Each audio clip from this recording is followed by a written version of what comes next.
बिस्मिल्लाहिर्रहमानिर्रहीम। अस्सलामु अलैकुम students, welcome to the Lahore government junior and upper school and welcome to 9th general science class. बेटा 9th general science में chapter number 3 हमने शुरू किया हुआ है, बायो केमिस्ट्री एंड बायोटेक्नोलॉजी। उसमें से बेटा लास्ट लेक्चर में हमने जो जेनेटिक इंजीनियरिंग का टॉपिक है वो डिस्कस किया था, जिसमें हमने देखा था कि जेनेटिक इंजीनियरिंग बेसिकली आपके पास टेक्नोलॉजीज़ का एक ऐसा यूज़ है जिसमें हम क्या करते हैं, किसी एक इंडिविजुअल से जो जीन है उसको लेते हैं, ठीक है, एक्सट्रैक्ट करते हैं और किसी दूसरे इंडिविजुअल में उसको क्या कर देते हैं, ट्रांसफ़र कर देते हैं। और ऐसे ऑर्गेनिजम्स जिनमें जो फ़ौरन एक जीन होता है उसको हम क्या कहते हैं, ट्रांसजेनिक ऑर्गेनिजम्स भी कहते हैं। लास्ट लेक्चर में बेटा हमने जो सिग्निफिकेंस है ऑफ जेनेटिक इंजीनियरिंग उसके कुछ पॉइंट्स डिस्कस किए थे। आज इन पॉइंट्स की जो मज़ीद डिस्क्रिप्शन है आज के लेक्चर में हम वो देखेंगे। क्लियर हो गया?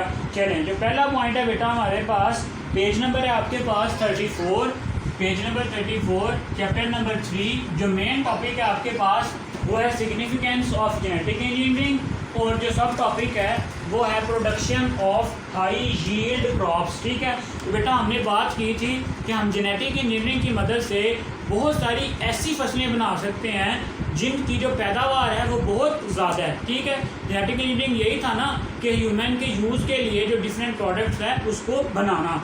तो बायोटेक्नोलॉजी और जो जेनेटिक इंजीनियरिंग है बेटा, इसकी मदद से हम बहुत सारी जो ऐसी क्रॉप्स हैं वो बना सकते हैं जिनकी प्रोडक्शन क्या है, बहुत ज़्यादा है, यील्ड उनकी बहुत ज़्यादा है। फॉर एग्जांपल बेटा हम गंदम और चावल की बहुत सारी ऐसी वैरायटीज़ बना सकते हैं जो 1 एकड़ से हमें बहुत ज़्यादा पैदावार देती हैं। ठीक है, अगर हम देखें तो अगर आज से 50 साल पीछे जाएं तो जो गंदम या चावल की फी एकड़ पैदावार थी वो बहुत कम थी, लेकिन आज बेटा इन मॉडर्न टेक्निक्स की मदद को यूज़ करते हुए हम क्या करते हैं, बहुत ज़्यादा जो पैदावार है वो 1 एकड़ ज़मीन से हम क्या कर लेते हैं, हासिल कर लेते हैं। सो देखते हैं कि production of high yield crops जो हैं वो किस तरह से होती है।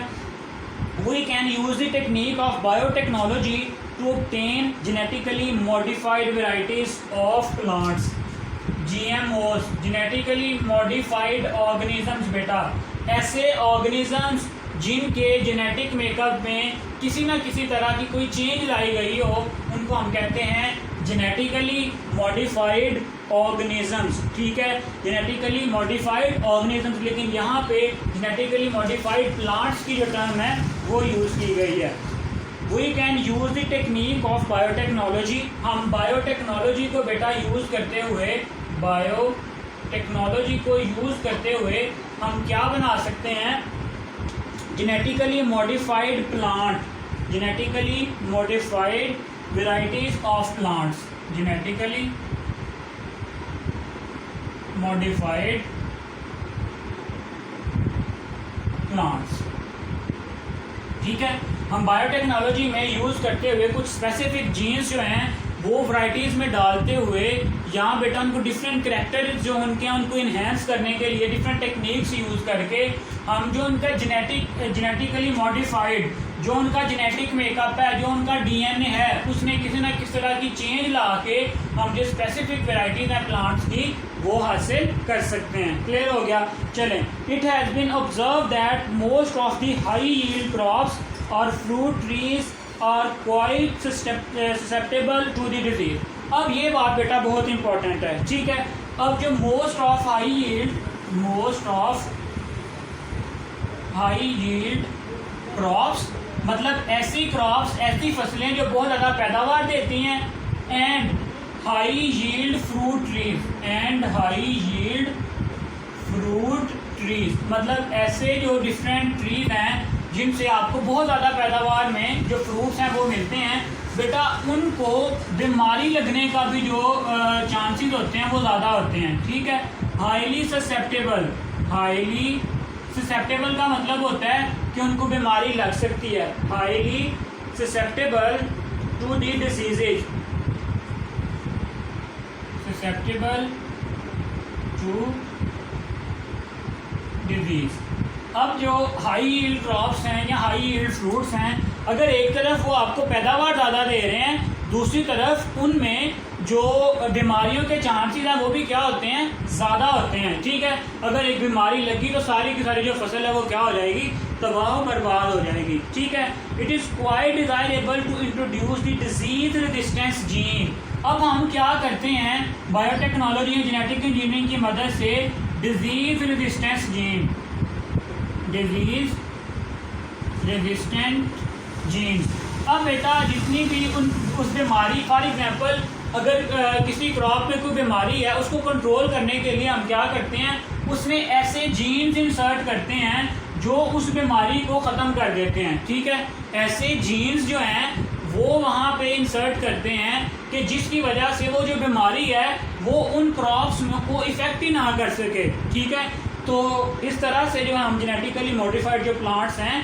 वो यूज़ कर सकते हैं। ठीक है, दोबारा से देखें, हम क्या करते हैं, जेनेटिक इंजीनियरिंग की मदद से बेटा हम बहुत सारी जो जेनेटिकली मॉडिफाइड प्लांट्स हैं या जो डिफरेंट वैरायटीज़ हैं क्रॉप्स की, हम उसको क्या कर सकते हैं, हासिल कर सकते हैं। अब मसला ये है कि जो हाई यील्डिंग प्लांट्स हैं या हाई यील्डिंग आपके पास ट्रीज़ हैं, उनको बीमारी लगने का चांसेस भी क्या होते हैं, ज़्यादा होते हैं। सो उस बीमारी से बचाने के लिए यहाँ से हम जेनेटिक इंजीनियरिंग की मदद से उनमें डिजीज रेजिस्टेंस जीन, रेजिस्टेंस का मतलब होता है रोकना। ठीक है, तो ऐसे जीन्स जो बीमारी को रोकते हैं वो जीन्स जो हम क्या कर सकते हैं, उनकी बॉडी में एंटर कर देते हैं और फिर उनको बीमारी का जो खर्चा है वो भी क्या हो जाता है, ख़त्म हो जाता है या कम हो जाता है। इस तरह से हम जो हाई यील्ड क्रॉप्स हैं वो हासिल कर सकते हैं। चलें, ये तो आ गया प्लांट्स के हवाले से। अब नेक्स्ट जो पॉइंट है वो है production of high yield animals.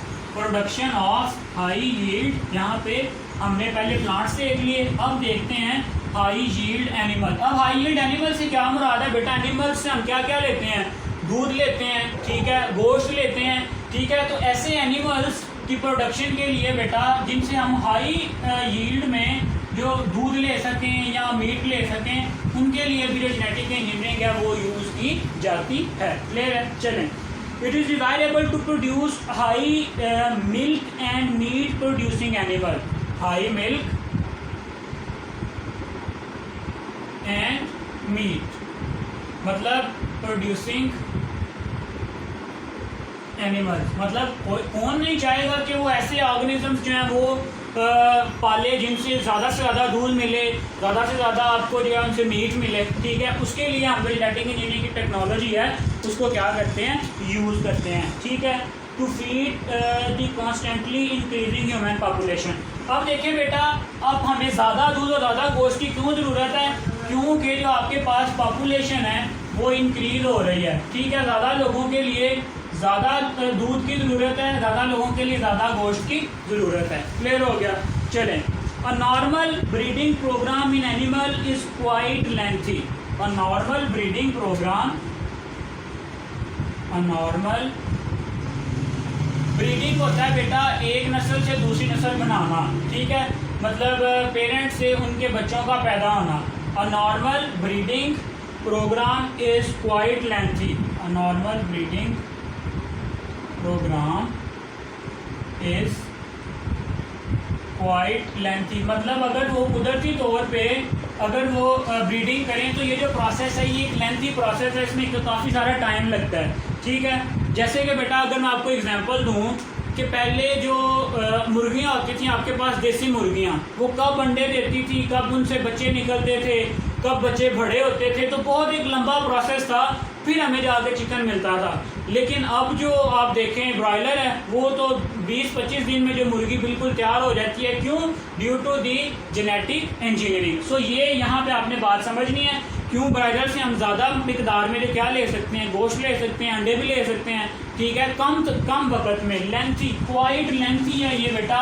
इस लेंथ को कम करने के लिए हम क्या करते हैं, जेनेटिक इंजीनियरिंग को यूज़ करते हैं। क्लियर? चलें, biotechnology technique can not only shorten the time for production of desirable breed but also control the disease caused by crossing the closely related animal। अब वही बात जो मैंने आपको बताई है कि जो बायोटेक्नोलॉजी है या जेनेटिक इंजीनियरिंग है, इसने क्या किया है, reduce the time for breeding breeding का जो टाइम है उसको कम किया, लेकिन उसके साथ साथ बेटा जो उनमें बीमारी के चांसेस हैं उसको भी क्या कम कर दिया है, ठीक है। But also control the disease cause, also control the disease, मतलब ये डिजीज को भी क्या करते हैं, कंट्रोल कर सकते हैं। डिजीज कॉज जो है डिफरेंट तरह के जो crossing of the closely animals की वजह से जो डिजीजेस पैदा होती हैं उनको भी ये क्या कर सकते हैं, रिड्यूस कर सकते हैं। किस प्रोसेस के थ्रू, हम बायोटेक्नोलॉजी की मदद से डिफरेंट टेक्निक्स को यूज़ करते हुए। क्लियर हो गया। चलें नेक्स्ट आ रहा है बेटा, क्लोनिंग और the production of genetically similar individual has already been carried for the sheep. Cloning बेटा अलग से भी आपसे पूछा जा सकता है। क्लोनिंग, क्लोनिंग क्या होता है बेटा, एक ऑर्गेनिज्म से बिल्कुल उसी तरह का एग्जैक्टली सिमिलर जो उसकी कॉपी है वो बनाना, जेनेटिकली सिमिलर, जो उनका जेनेटिक मेकअप है जेनेटिकली सिमिलर। अब तक जो शीप है, भेड़ है, उसकी जो आपके पास क्लोनिंग है वो की जा चुकी है, सक्सेसफुल जो उसकी जो है क्लोनिंग वो की जा चुकी है। This technique can be use for the production of animal organs. ये जो क्लोनिंग की टेक्निक है can be use for the production of animal organs. Animal जो ऑर्गन्स हैं उनको प्रोड्यूस करने के लिए भी ये जो टेक्निक है ये फ्यूचर में बेटा क्या की जा सकती है, यूज़ की जा सकती है। दोबारा से देखें कि जो एनिमल्स हैं बेटा आपके पास, हम ऐसे एनिमल्स बायोटेक्नोलॉजी और जेनेटिक इंजीनियरिंग से हासिल कर रहे हैं जो हमें ज़्यादा से ज़्यादा गोश्त और ज़्यादा से ज़्यादा दूध दें, ठीक है। अब अगर हम कुदरती तौर पर हासिल करना चाहें तो ये जो ब्रीडिंग सीज़न होता है इनका ये बहुत लेंथी होता है, ठीक है। मतलब काफ़ी टाइम के बाद वो जाके ब्रीड करेंगे और जो नई जनरेशन है वो बनेगी।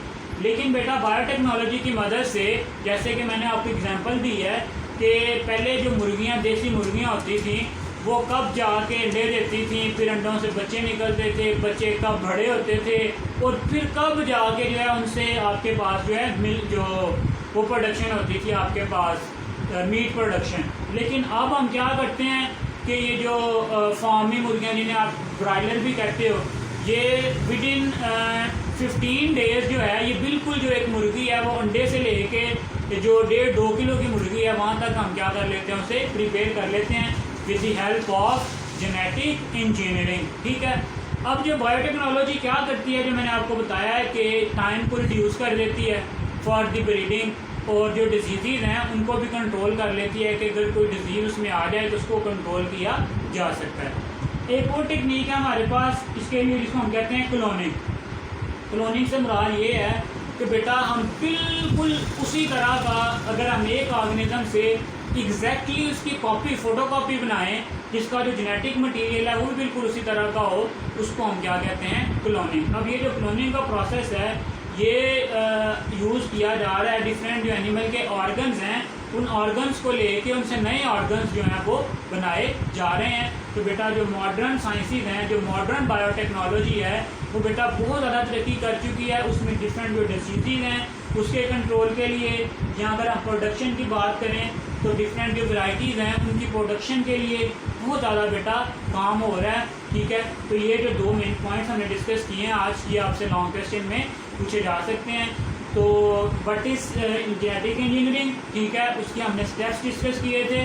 स्टेप्स के बाद बेटा आज के लेक्चर के साथ जो इसकी सिग्निफिकेंस है जो प्लांट्स में और एनिमल्स में हमने वो भी डिस्कस की है। नेक्स्ट इसकी जो मज़ीद जो इम्पोर्टेंट पॉइंट्स हैं वो इंशाल्लाह फिर हम जो नेक्स्ट लेक्चर में डिस्कस करेंगे। बेटा साथ साथ इसको प्रिपेयर करें, ठीक है, अपने नोट्स बनाएं, जो क्वेश्चन बता रहा हूँ आपको साथ साथ नोट करें, उनके जो आंसर हैं वो मार्क करें, ठीक है, और जो कंसेप्चुअल चीज़ें हैं उनको साथ साथ समझें भी। जैसे मैंने आपको बताया कि जेनेटिक इंजीनियरिंग बेसिकली होती किस तरह से है, उसमें जो स्टेप्स हैं वो क्या होते हैं कि पहले हम जो जीन हमें जो चाहिए हम उस जीन को एक्सट्रैक्ट करते हैं, फिर उस जीन को जो है हम जो आपके पास क्रोमोसोम या डीएनए में ऐड करते हैं, फिर उस डीएनए या क्रोमोसोम को दोबारा से किसी दूसरे ऑर्गेनिजम्स में उसकी एडिशन करवाते हैं, इंसर्शन करवाते हैं और फिर वहाँ से जो हमारी प्रोडक्ट है हम उसको क्या कर सकते हैं, हासिल कर सकते हैं। और आज फिर हमने देखा है कि जो उसकी सिग्निफिकेंस किस तरह से है,